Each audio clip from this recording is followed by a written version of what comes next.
Douglas Monzora anozikanwa kuti ndomukomana mutengesi wamuzoti panguva iyaya yekunana 2018 ndo vakomana vakanga vari vana chabangu panguva iyoyo.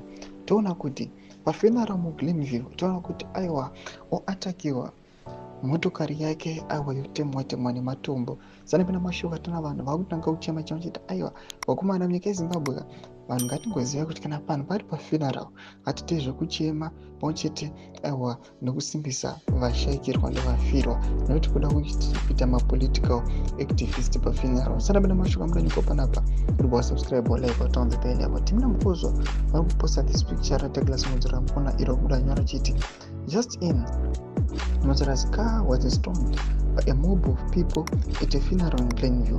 Thomas Kwamda Star chiti what is just a developing story. Tipina panapa comment section amuda nyora chiti people should move with the time. Funerals should now be private. Anobuda nyora chiti panamo panodzingwa munhu here. Mwanobuda chiende nyora chiti zvakashata gay. Mwanobuda nyora chiti that's good next chabangu. Mwanopinda vachiti that was very wrong. A funeral should not be a podium to build our hostility.